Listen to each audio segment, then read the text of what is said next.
Eu vou só iniciar aqui a apresentação rapidinho, viu?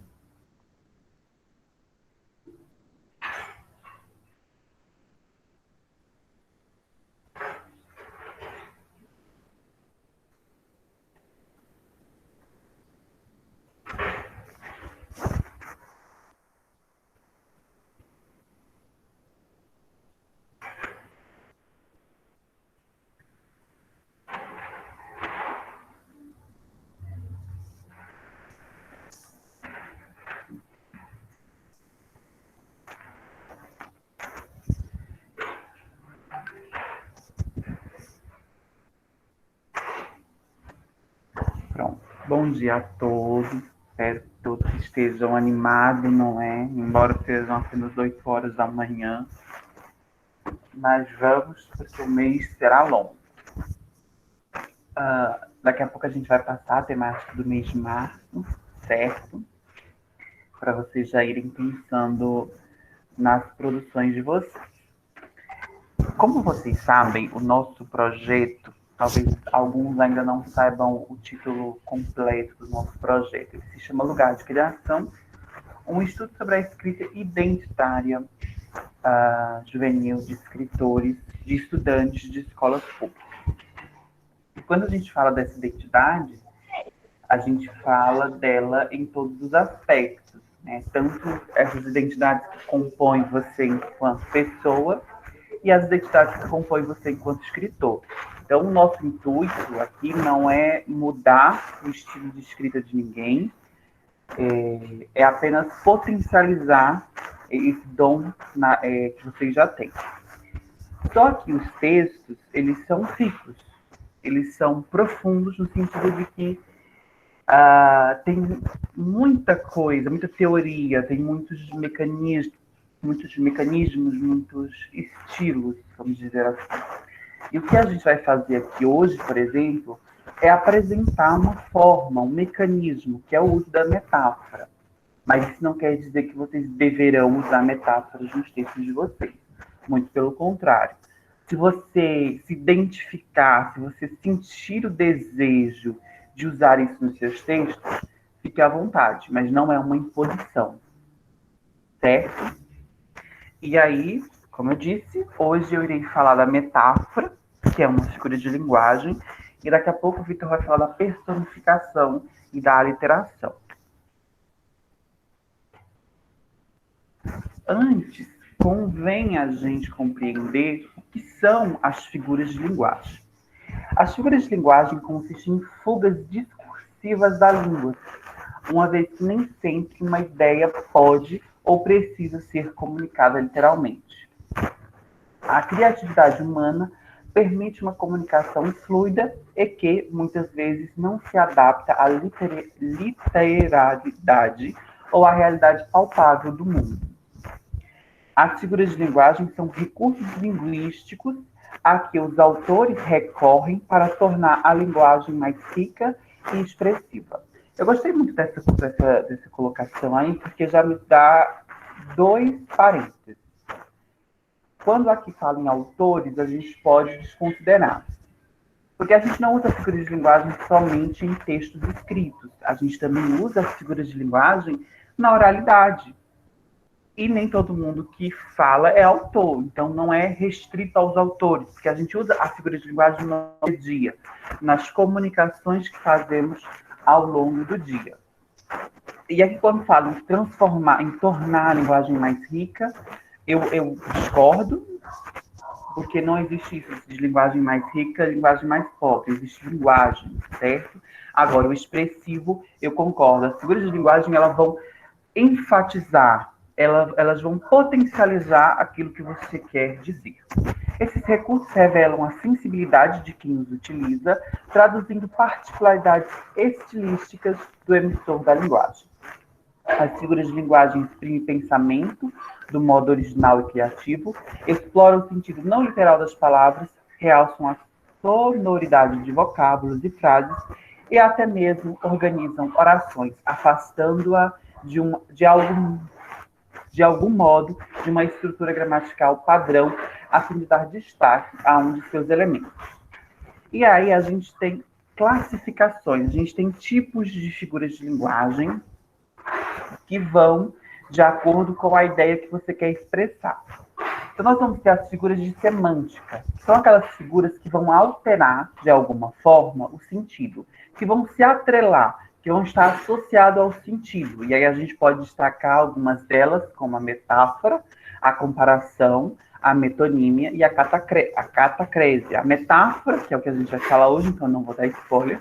A comparação, que então a gente vai também dar um parêntese nela.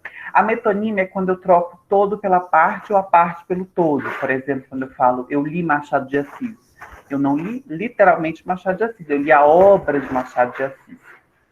Catacrese é quando eu dou nomes de órgãos da gente para objetos. Braço da cadeira, asa da xícara. Nós temos as figuras de pensamento que vão estar atreladas às ideias e aos pensamentos do que a gente quer passar. E aí a gente pode trazer a hipérbole, o eufemismo, a ironia. A hipérbole é o exagero, o eufemismo é o oposto da hipérbole, é a suavização. E a ironia todo mundo já sabe, né, o que é, né? E nós temos a figura de sintaxe, que são aquelas figuras que vão modificar de alguma forma a estrutura da oração, e aí a gente pode destacar o polissíndeto e o assíndeto. O assíndeto é aquela oração que não tem conjunção, e o polissíndeto é aquela oração que, oposto do assíndeto, tem várias orações. E nós temos as figuras de som, que vão estar atrelados à sonoridade, e aí a gente pode destacar a onomatopeia, que é justamente a escrita de sons produzidos por animais, por ruídos e tudo mais. E aí, antes de entrar na metáfora propriamente dito, a gente tem que se apoderar desses dois conceitos, denotação e conotação, que vão fazer referência a como a linguagem ela vai se manifestar. Quando eu uso o sentido denotativo da linguagem, significa que eu estou explorando o sentido real. E aí é só você lembrar do D de dicionário. Vai ser o sentido real. Vou estar expressando aquilo que realmente as palavras traduzem, que elas significam. Já o sentido conotativo, vou me apoderar do sentido figurado, do sentido subjetivo, certo? E aí a gente chega, então, na metáfora. A metáfora consiste em utilizar uma palavra ou uma expressão no lugar de outra, sem que haja uma relação real, mas em virtude de uma circunstância de que o nosso espírito as associa e depreende entre elas certas semelhanças. É importante notar que a metáfora tem um caráter subjetivo e momentâneo. Uma frase que praticamente todo mundo diz: minha mãe é uma leoa. Porque a gente associa a leoa àquele animal que defende os seus filhos. E aí a gente diz, minha mãe é uma leoa, não querendo dizer que ela é uma leoa, mas sim que ela traz aquele mesmo espírito de defesa dos seus filhos. Isso é uma metáfora? É. Você está usando uma palavra ou uma expressão no lugar de outra. E que elas não vão apresentar uma relação real. Porque sua mãe não é uma leoa, obviamente. Mas elas vão se associar por alguma razão. Elas vão ter alguma característica semelhante. Então, aqui ainda dizem assim, metáfora é uma figura de linguagem, mais particularmente uma figura da palavra, pois apresenta uma palavra ou expressão com um sentido figurado, ou seja, aquele sentido que não está no dicionário, um sentido que não é real, certo? Assim, podemos definir a metáfora como sendo uma espécie de comparação, porém, uma comparação implícita, pois não exige conjunção ou locução conjuntiva comparativa. Então, fixem nisso. A metáfora é uma comparação implícita, porque você não vai estar deixando claro que você está comparando, mas, pelo contexto, pela associação ali, você sabe que é uma comparação. E aí, para fixar bem a diferença entre metáfora e comparação, eu trouxe esses dois exemplos. Ela é uma flor e ela é como uma flor. Observe que as duas orações, a única diferença é o acréscimo do como na segunda, que modifica. Vai modificar o quê? Qual é a figura de linguagem que eu utilizei? Observe que na primeira, ela é uma flor. Eu sei que é uma comparação implícita, eu sei que é um sentido figurado, porque não tem. Ela aqui, obviamente, eu estou me referindo a um ser humano. Flor é uma planta. É impossível que um ser humano seja uma planta. Biologicamente é impossível. Mas a flor é delicada, a flor é suave, a flor tem um cheiro agradável. Então, eu estou associando essas características que a flor tem com o ela, certo? Que é uma pessoa. E aí ela é uma flor. Eu não estou usando o como. Porque se eu usar o como, deixa de ser uma metáfora e passa a ser uma comparação. Porque aí eu estou deixando claro ao meu leitor ou ao meu ouvinte que ali, de fato, é uma comparação. Certo? E aí a gente vai ter dois tipos de metáforas. As metáforas impuras e as metáforas puras. Quando eu falo nas metáforas puras, eu estou falando daquelas metáforas simples e diretas. Na hora que você ler o texto, na hora que você ouvir a pessoa falando, você já compreende que aquilo se trata de uma metáfora. E aqui eu retomo ao próprio caso do ela é uma flor. Quando você escuta isso, ou você lê isso, você já percebe, é uma metáfora. Porque é impossível que um ser humano e uma flor sejam a mesma coisa, por uma questão biológica, uma questão lógica, certo? É uma metáfora impura. Mas não tem aqueles textos complexos que você lê, que você não entende, que às vezes você demora para entender? Muito provavelmente pode ter aquilo que a gente chama de metáfora pura, que são aquelas metáforas complexas, aquelas metáforas indiretas, aquelas metáforas que vão exigir do leitor ou do ouvinte um certo conhecimento de mundo para poder compreendê-la, certo? E aí eu trouxe alguns exemplos de metáforas, de textos com metáfora. E um deles foi a música Dona Cila, de Maria Gadu. E ela fala, se queres partir, ir embora, me olha da onde estiver, que eu vou te mostrar que eu tô pronta, me colha a madura do pé. Quando ela fala me colha a madura do pé, ela é um ser humano. É Maria Gadu que está cantando, para quem não sabe, ela compôs essa música para a avó dela, que faleceu. Quando ela fala me colha a madura do pé, ela está conversando com a avó e que faz uma comparação. Quando, vamos supor, uma fruta está madura, significa que ela já pode ser colhida para o consumo. E aqui, Maria Gadu, então, se apropria disso para fazer uma comparação com a morte. Me colha a madura do pé, me leve para a morte quando eu estiver pronta para morrer. Certo? Ela está estabelecendo ali uma relação entre a fruta madura e ela estar pronta para a morte. E aí ela continua, minha vida depende só do teu encanto. Sila, pode ir tranquila, teu rebanho está pronto. E aí a gente vai para os pastos, e aí você vê as vacas, os bois, os bezerros todos juntos. E aí ela faz essa associação com a família. A família está junta, mas está pronta para a partida da matriarca, certo? Então essa música tem várias outras metáforas, mas eu só destaquei essas duas, certo?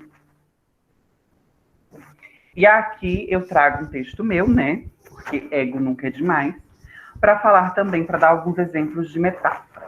Esse texto eu escrevi na disciplina de morfologia, que eu cursei com a professora Nazarete, e que ela levou o professor Cosme para dar uma palestra. E aí, ela pediu para os alunos irem anotando em um documento alguns comentários sobre a aula. E aí, no final, ela pediu para eu transformar esses comentários em um texto. E aí eu não tive outra escolha a não ser me valer das metáforas para fazer este texto. Então vamos lá. Ajuda-me.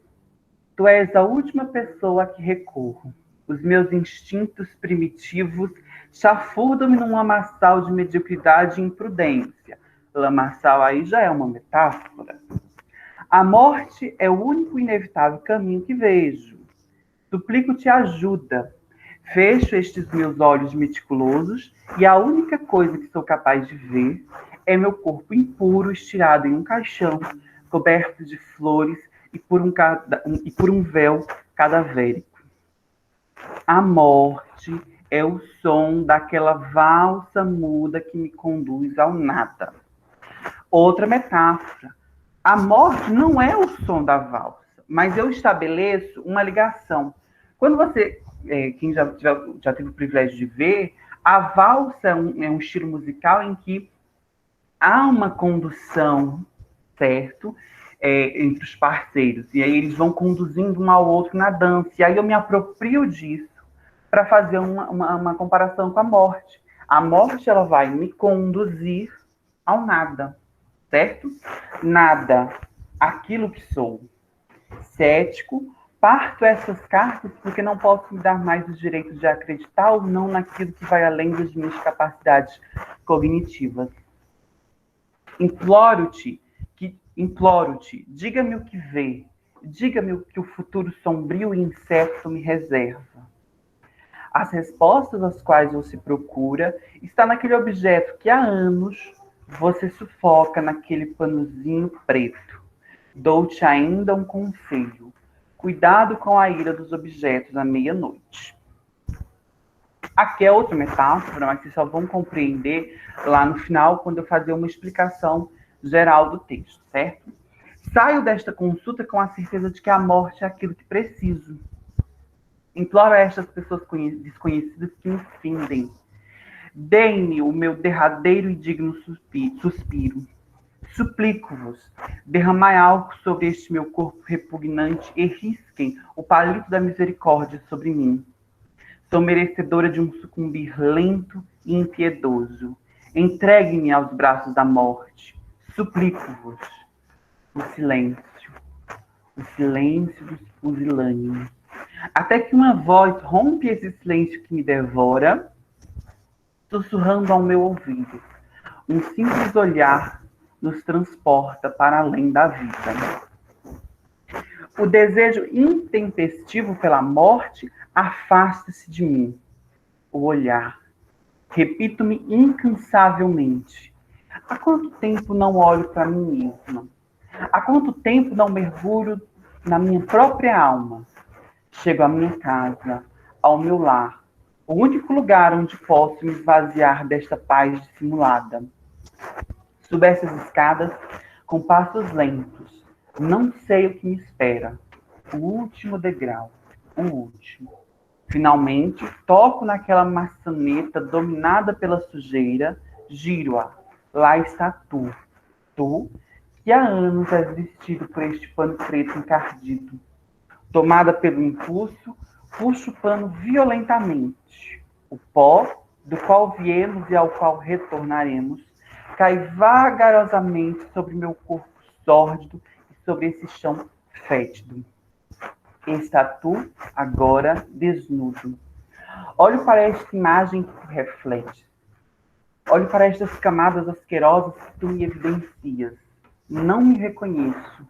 A sutil capacidade de sermos hipócritas. Como me reconhecerei se nem me conheço? E tu continuas mudo, apreciando e expondo a minha decadência. Falas comigo, diga-me apenas uma palavra. O silêncio. O silêncio dos pusilânimes. Imploro-te, fala comigo. Posso sentir o teu sorriso de canto de boca pisoteando-me. Tomada pela fúria, pego aquele relógio e arremesso-te. Tu te partes. O relógio cai no chão, indicando meia-noite. Cuidado com a ira dos objetos à meia-noite. Tu, violentamente, suga-me para dentro de ti. Sinto os teus pedaços boiando em meu sangue. Sinto-te rasgando minha pele e meus órgãos. Agora pertenço-te. Sou tua, somente tua. Vinga-te impiedosamente de mim, deixando-me desnuda. Estou entregue a ti e tu sabes disso. Aposta-te sobre meu corpo. Finga-me. Tu tortura-me calmamente. Sem pudor, expõe-me dentro de ti. vejo-me transfigurada, ganho novas versões de mim. Tu jogas-me no chão, agride-me e esquarteja-me. Tu retiras de mim os meus órgãos podres, toda aquela sordidez que me compõe. Aos poucos, vou me desaparecendo, com um prazer indescritível tu me findas. Resta-me apenas o direito ao último grito de complacência. No chão, os teus cacos riem diabolicamente de mim. Tua dona sucumbiu. E aí, alguns de vocês devem estar pensando, que texto louco é esse? E realmente é muito louco, né? Não é porque eu fui eu que escrevi, não. Mas, assim, ele é bem doido mesmo, ele é bem estranho. Se você não estiver a par de todas as metáforas, de todas as comparações implícitas que compõem esse texto. E aí a gente precisa retomar, no meu caso é uma retomada, no caso de vocês é um conhecimento a partir que vocês vão ter, das aulas de morfologia que a gente tem com NASA, né? Porque todo mundo nessa vida tem que ter pelo menos uma aula de morfologia com NASA para fazer, como ela mesma diz, a quebra dos signos. E aí ela vai e traz o professor Cosme para fazer uma palestra. E aí ele tem uma fala muito interessante acerca da palavra e da sociedade. Que a gente vai modificando as palavras, que a gente vai mudando os sentidos, que a gente dá um fim, vamos dizer assim, àquelas palavras que têm os significados podres, os significados preconceituosos, vamos dizer assim. E aí, quando eu escrevo esse texto, eu parto da metáfora e escrevo como se a palavra fosse a narradora, tanto que se você observar o texto, ele está escrito no feminino. Peraí que eu estou passando pelo celular, estou me confundindo toda aqui. Cadê? Cética, merecedor. Então, são palavras no feminino, é uma narradora feminina. E quem é essa narradora? É a própria palavra, descrevendo todos esses conflitos que ela passa ao longo da vida. E aí a gente tem um contraponto. E o contraponto é o próprio espelho. Quem é o espelho? É a sociedade, é a cultura. É essa sociedade, é essa cultura que modifica, que insere novas palavras, quando eu falo que ganho novas versões de mim mesmo, novas palavras que surgem. Aos poucos vão desaparecendo. Aquelas palavras que ao longo dos anos vão se perdendo, ou vão perdendo o significado, ou vão deixando de ser usadas, como a gente tem várias palavras da língua portuguesa que passou por isso. Então, basicamente, esse texto inteiro é uma grande metáfora, porque transforma a sociedade e a palavra em dois elementos presentes no texto. E aí, se a pessoa não assistiu, teve gente que assistiu a aula de morfologia e não entendeu o texto. Imagina quem não assistiu, não entendeu nada, né? Enfim. Aí eu trouxe, então, um último exemplo, que é um texto de Miguel II, esse poeta maravilhoso, que aí ele vai falar da questão da violência contra a mulher. Socorro, não me toque, se afaste, você não é homem, chama a polícia. Não, perdão. Miguel, leia o seu próprio texto. Eu não sei ler poesia, eu acabo com a poesia. Bom dia, gente. Socorro, não me toque, se afaste. Você não é homem, chama a polícia, prenda esse traste, que me xinga, que me escraviza e que me embate. Eu tenho direitos, eu quero respeito, alguém me resgate. Sou mais uma vítima da maldita opressão. Tô na contramão, eu quero viver. Não vou me render, eu vou levantar. Vou denunciar, me livrar de você. Não vai me bater, não vai me oprimir, eu vou sorrir e usufruir dessa liberdade. Fazer minha vontade, sair e viver. Longe de você, serei majestade. 180 liguei, já denunciei. A mão vai baixar, não vai me tocar. Livre serei. Obrigado. Pronto, aí a gente pega esse texto e aí eu grifo essas duas expressões. Você não é homem, estou na contramão. São duas metáforas. Por quê? Quando ele fala você não é homem, ele não está querendo dizer que ele não é homem, portanto é mulher. Ele está querendo dizer assim, que ele não tem caráter, que ele não tem postura de homem. E aí é a primeira metáfora. E a segunda metáfora é quando ele fala estou na contramão. O que é a contramão? E aí, se você coloca no trânsito, a contramão é quando dois carros estão indo em direções opostas na mesma linha.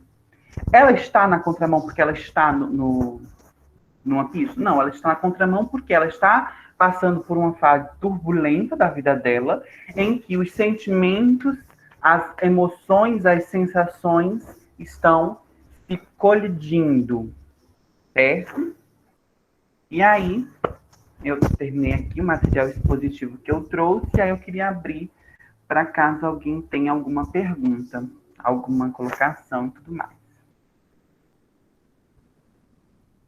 Os meninos não vão falar logo, não, Lucas? Não, as perguntas são sobre metáforas, se alguém ficou com alguma dúvida, para não ficar para o final.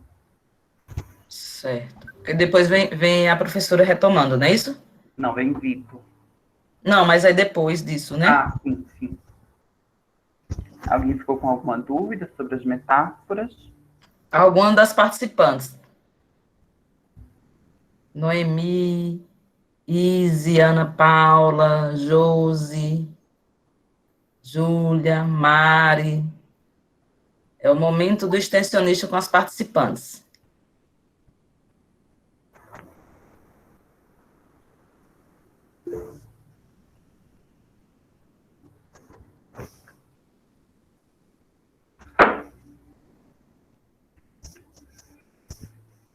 Se não tem dúvidas, participantes podem falar, fazer algum comentário, alguma colocação, algum exemplo, trazendo para a sua própria narrativa.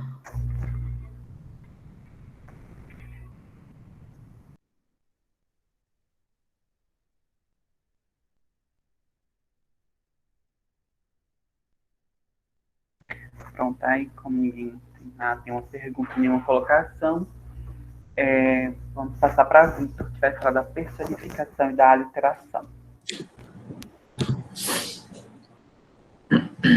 Bom. Marilei, você levantou a mão? Sim, bom dia a todos. Na verdade, não é dúvida. Eu queria apenas fazer assim uma observação que da força que essa mulher tem, que é um tema tão atual, porém hoje em dia se vê que não é todas as mulheres que têm a coragem e assim e a dedicação que ela teve em denunciar e assim não toque em mim, pronto, e se manter firme ali e ir embora. Então isso me chamou muita atenção. A abordagem assim é bem atual, porém uma realidade bem longe ainda para a gente, né?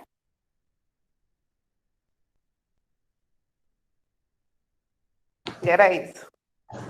E vocês podem fazer isso nos textos de vocês, claro, se quiserem, como o Lucas disse. Deixa eu apresentar aqui para vocês o slide. E não está aparecendo, maravilha.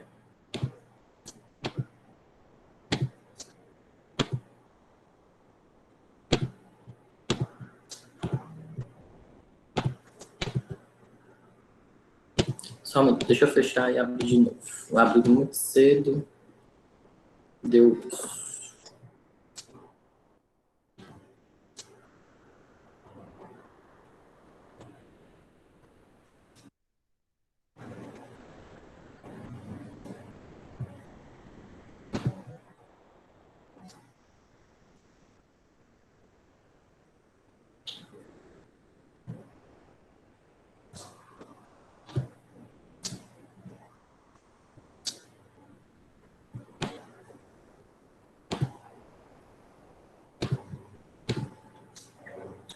Pronto, está compartilhando com vocês aí? Falem aí, porque agora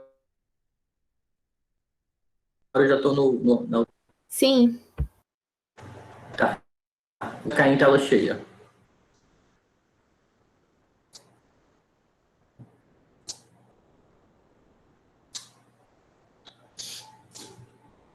Ficou? Não, não tá em tela cheia, não. Poxa, ajuda, né? Ajuda o seu PowerPoint. Como é que você fez, Lucas, para deixar o seu em tela cheia? Eu entrei pelo celular. Ah. Entra, não, mas aí dá certo. Você clica novamente na... nos slides e aí volta para a tela cheia que ele vai. Deixa eu atender aqui, Kleber, só um minuto. Tá. Você tentou F5 também? F5.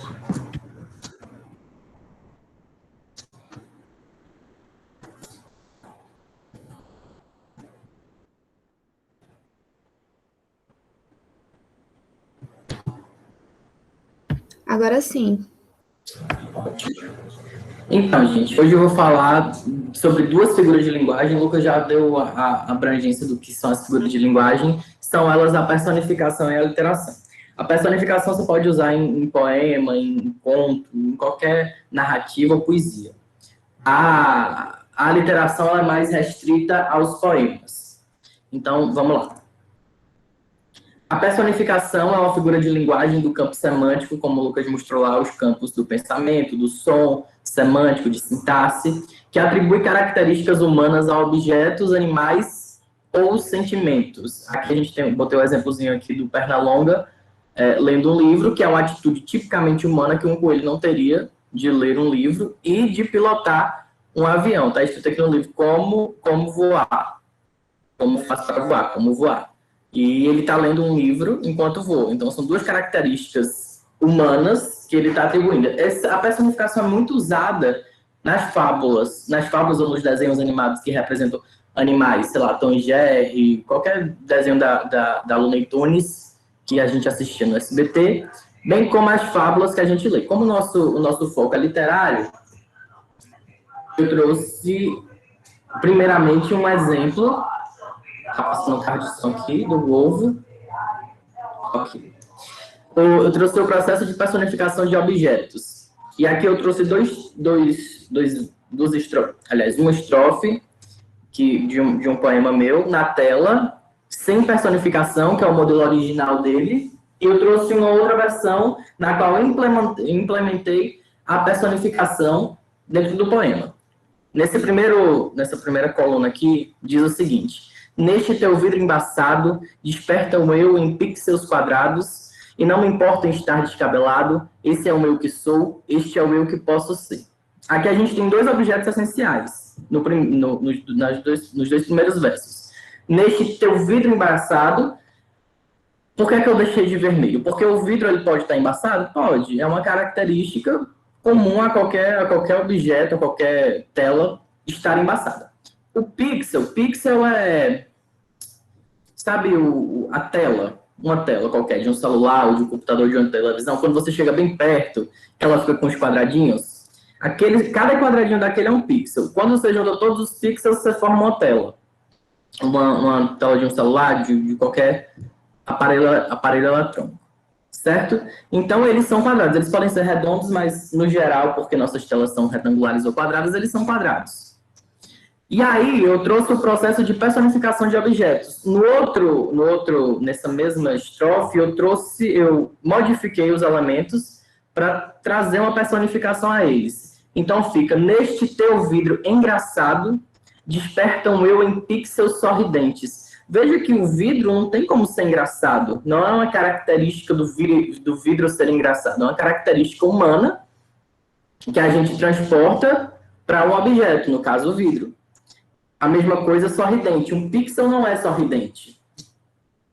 Mas a gente transmuta essa característica que é do humano ou de alguns outros animais para o objeto, certo? Então, queria fazer uma personificação, mas já tem um texto pronto. Você pode fazer esse processo de mudar, como mostrei aqui. Pega esses objetos e tenta, claro, se quiser, fazer essa modificação, certo? É possível esse processo.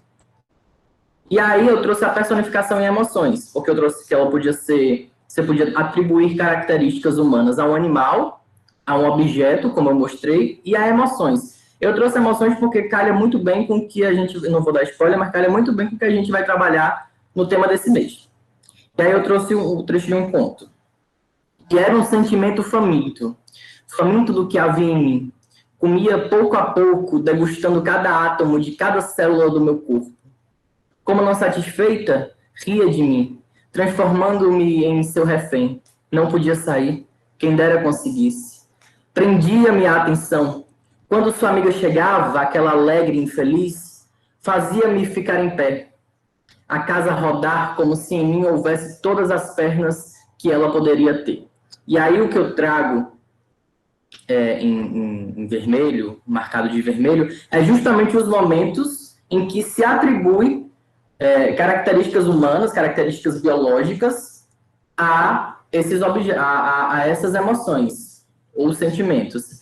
Aqui, era um sentimento faminto. O sentimento, ele não é diretamente faminto, certo?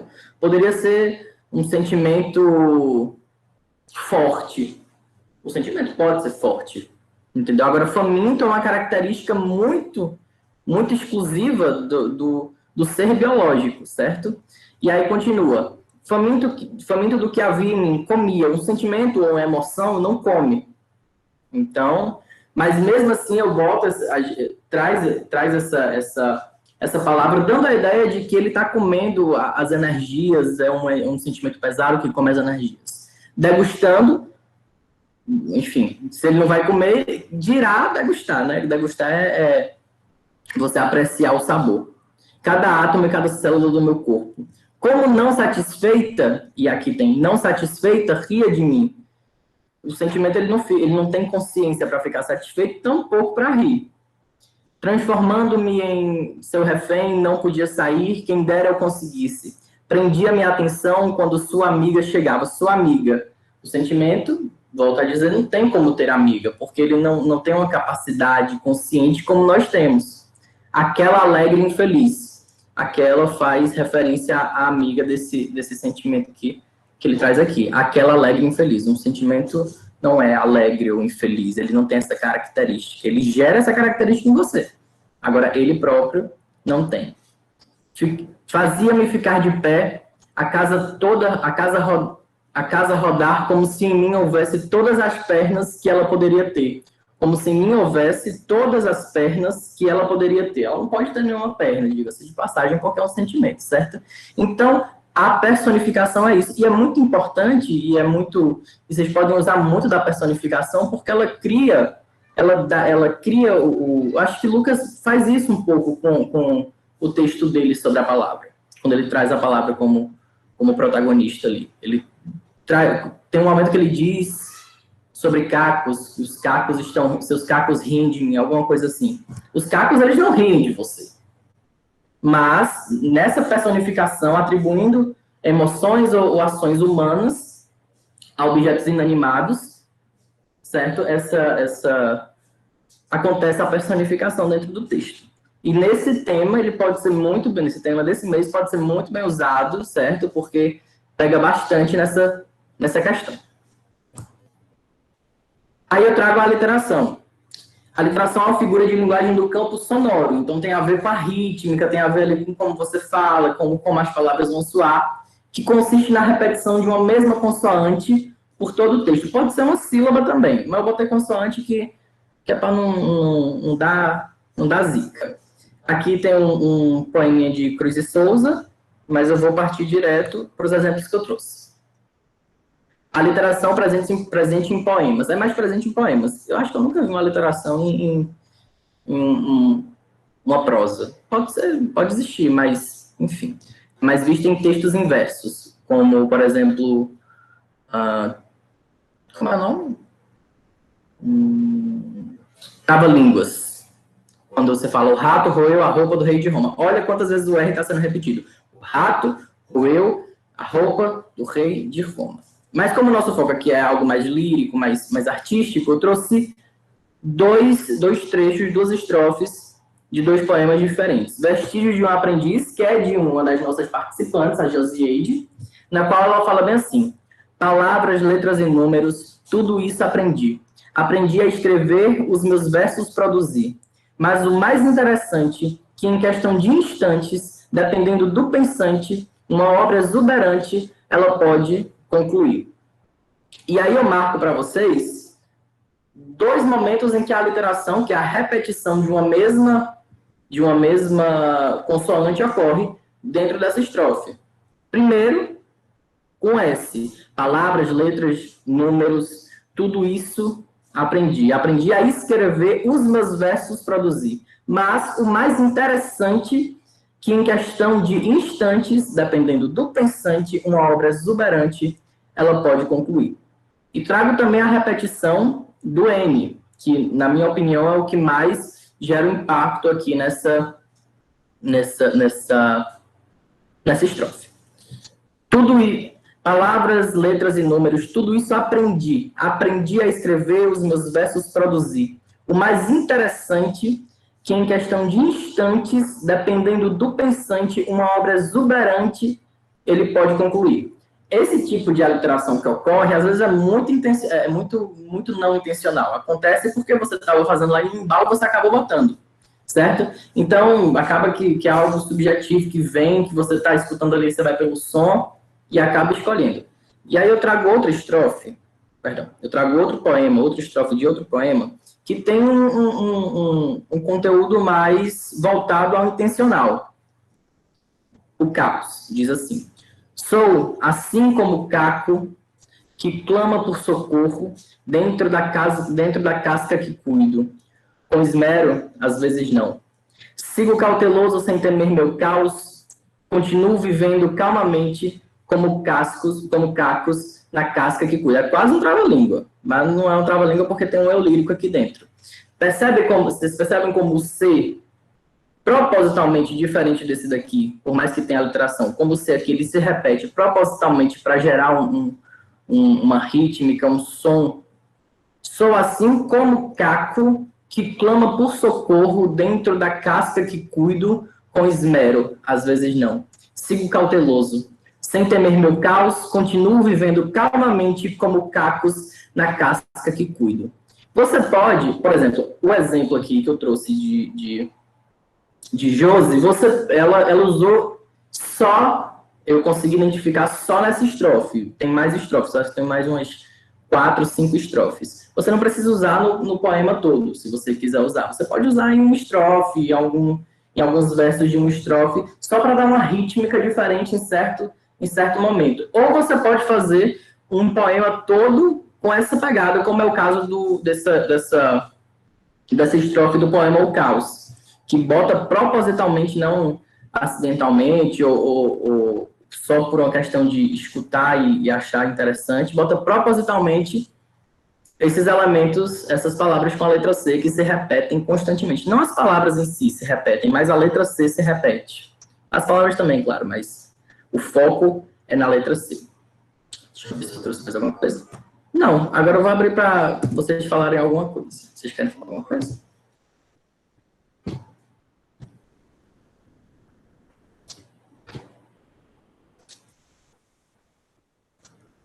Ah, Jus, imagina. Quando eu estava pensando na literação, já lembrei do seu. Você falou, em questão de instante, dependendo do pensante, já fui direto no seu. Eu digo, não, ali tem. Então, gente, já disse que não vou dar spoiler do tema, mas vou dizer de novo. Sem dar spoiler do tema, a personificação, tal qual como a metáfora, a literação nem tanto. Mas se vocês quiserem usar, nunca é demais. A literação e a metáfora vão ser bem importantes nesse novo tema. Sobretudo para você que fez o texto e não estava conseguindo botar para frente, estava pensando assim, nossa, eu não estou conseguindo. Acho que foi Júlia, uma das participantes que estava comigo. Júlia, ela perguntou, nossa, eu podia fazer uma historinha? Acho que foi Lucas que aconselhou para outra orientanda dele. Posso fazer uma historinha, botar uma personagem? Pode, vocês podem fazer uma personagem, no caso de uma narrativa, que não é diretamente você com seu nome, mas está contando a sua história como personagem. Sabe? Você pode fazer uma fábula, por exemplo, botando os animaizinhos ali, dando características da história que você quer contar, sem necessariamente estarem com seu nome ou questões parecidas. A gente está falando de figuras de linguagem, André. O Lucas falou da metáfora, eu falei agora da literação e da personificação ou prosopopeia, como tem esses dois nomes. Certo? Alguma pergunta?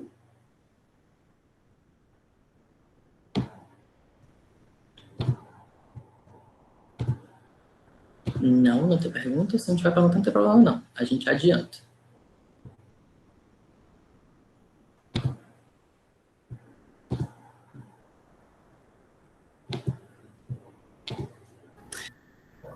Acho que a gente vai divulgar a gravação dessa. esse material. Então, pode dar continuidade, Lucas. Valeu, gente. Agora, a professora Elineide, certo, irá fazer um apanhado geral das discussões que tivemos acerca das figuras de linguagem, acrescentando algo, criticando também, né, porque não, já que é um espaço de aprendizagem. Fique à vontade, viu, professora? Bom dia, Lucas. Bom dia a todos os participantes. Lucas, ouvi você, Vitor, dando essa aula sobre figuras de linguagem, já nem tenho mais o que falar, só reiterar tudo que foi dito. Primeiro, assim, parabenizar pela forma como vocês explanaram, trouxeram para os estudantes. Muito importante esse momento de trabalhar essas questões da configuração do texto, dessa preparação. Ontem mesmo, na escola que eu trabalho, a gente fez um momento do Dia da Mulher, vai ser na segunda-feira, mas aí, como a escola está trabalhando no questão do rodízio, os alunos não estavam na segunda, os alunos que estavam ontem. E aí, nessa preparação do poema, eu fiquei com uma turma que estava preparando um poema coletivo. Temos 3 aulas para esse momento, a produção leva um tempo, e aí eu senti isso, na hora que eu estava dando uma lida nas estrofes que foram produzidas, eu pensei justamente no nosso último encontro, antes do sarau, que vocês comentaram assim, que textos bons, bem colocados, mas que faltava, por exemplo, a metáfora, uma das mais utilizadas, algumas figuras de linguagem que deixasse o texto mais literário. E aí eu percebi isso ontem, quando eu fiz esse trabalho com os estudantes. E aí eu estava vendo aqui um texto, deixa eu pegar aqui para vocês. É um texto bem pequenininho, um livro aqui sobre os 100 melhores poemas brasileiros do século. Aí nós temos aqui Rápido e Rasteiro, de Chacal. Ele diz assim: vai ter uma festa, que eu vou dançar, até o sapato pedir para parar. Aí eu paro, tiro o sapato e danço o resto da vida. Aí a gente consegue ver a personificação, né? Até o sapato pedir para parar. Então, assim, na escrita, numa escrita rápida, e a gente percebe essa figura de linguagem, quando a gente vai produzir, ela tem que ser intencional, né? O autor ele tem que colocar intencional. Mas você falou muito bem, a gente usa muito a figura de linguagem sem perceber. A gente produz um texto, não é intencional, quando a gente vê ela está ali dentro. A metáfora é uma das mais usadas, e eu percebi que os alunos usam muito a comparação. Eles usam muito a conjunção lá como, e aí ter esse olhar, mudar, usar a metáfora com propriedade. A comparação eles fazem muito, e já a metáfora não usam tanto. E aí, para as figuras de pensamento, eu tinha colocado aqui, que a gente vê muito nos textos, um outro que eu trabalhei esses dias, a gente estava trabalhando a antítese, que é colocar com a intenção. Então, o estudante, às vezes, ele até traz, mas ele não observa esse uso. Essas de pensamento, acho que as mais utilizadas, antítese, a hipérbole, que a gente, inclusive, usa muito na nossa fala. Eita, professora, estou morrendo de sede. Tem esse exagero muito na fala. No dia a dia, a gente usa realmente muito a hipérbole.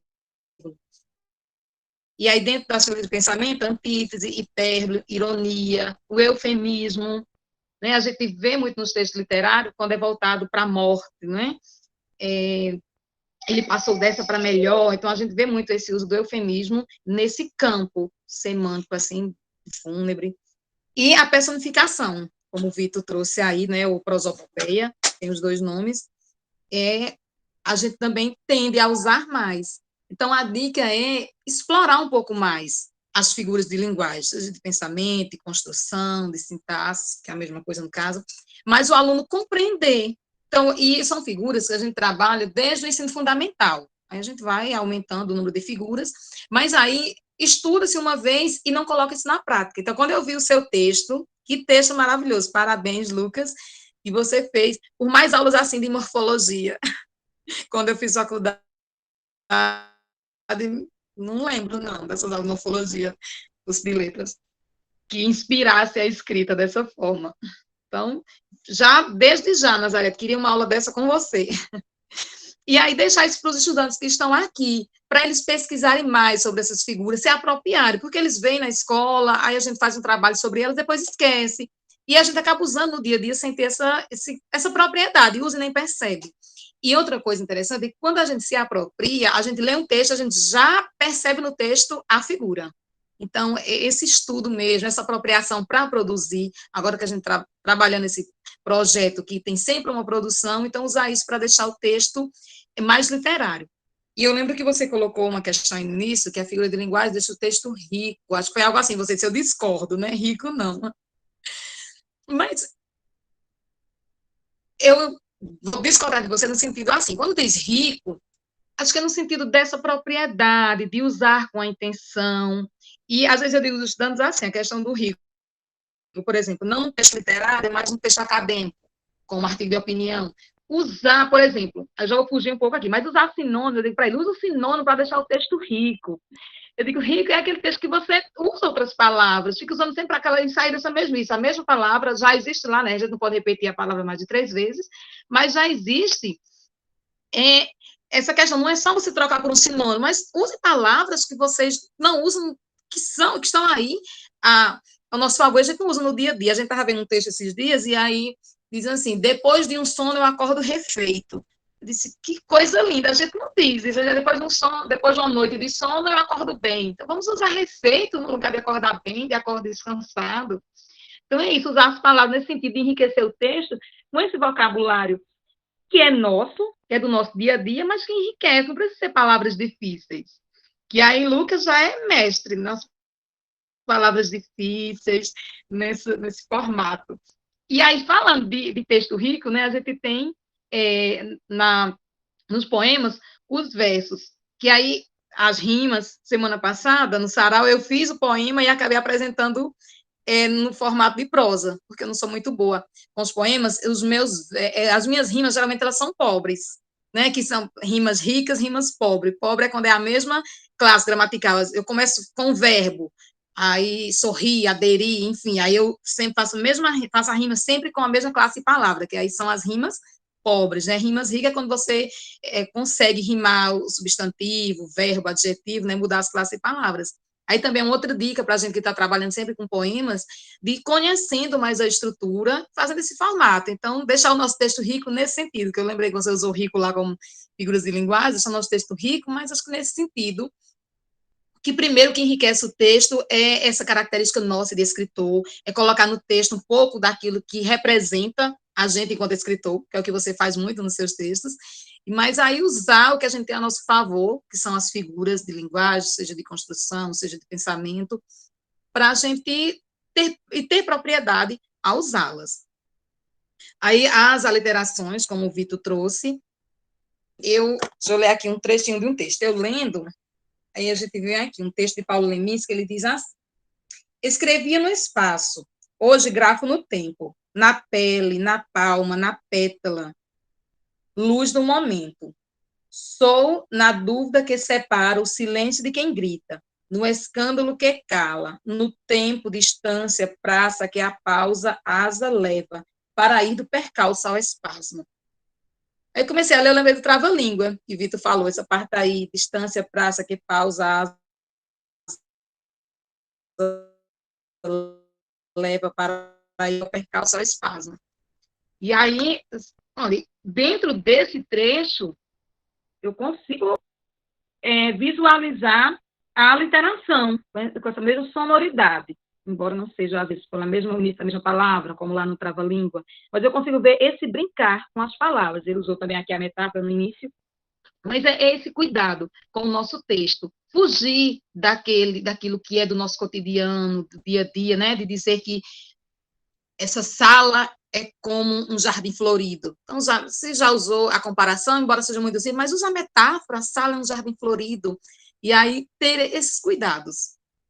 Então, na verdade, o que eu trouxe para acrescentar foi só essa fala de fazer com que o aluno ele se aproprie dos termos e, na dúvida, ele dá uma lida. Tenho certeza que todos os estudantes que estão aqui conhecem todas as figuras, até porque no terceiro ano, segundo, terceiro ano, a gente já viu todas elas, mas aí é aquilo que a gente não usa todos os dias, a gente acaba esquecendo, deixando de lado, mas esse cuidado, esse olhar, o aluno está atento, eu vou ler, vou tirar uma dúvida, para colocar isso no meu texto. E aí, parabenizar os extensionistas, que fazem um trabalho muito lindo de escrita. Para começar, vocês escrevem super bem. Depois eu conversando com a professora Benilda, que a gente é aqui da mesma cidade, em Quebrobó, que maturidade desses estudantes para escreverem. Então, que bom, teremos aí ótimos professores de português, se for o caso, se não professores, mas escritores. Então, assim, é uma alegria estar participando desse momento. Então, a aula vocês trouxeram, era só uma colocação aqui sobre as figuras de linguagem, e, estudantes, apropriem-se desses recursos que nós temos para deixar os nossos textos ainda melhores. Tá? Então, obrigada por esse momento de estar com vocês e estar aprendendo com vocês. E já que estamos falando de metáfora, é óbvio que eu quero ser professor, até porque a sala de aula é a minha morada, né?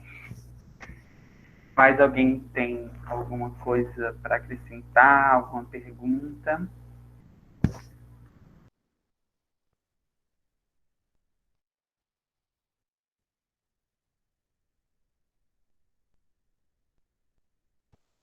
Bom, professora Navi, encerra a gravação para a gente partir para os informes.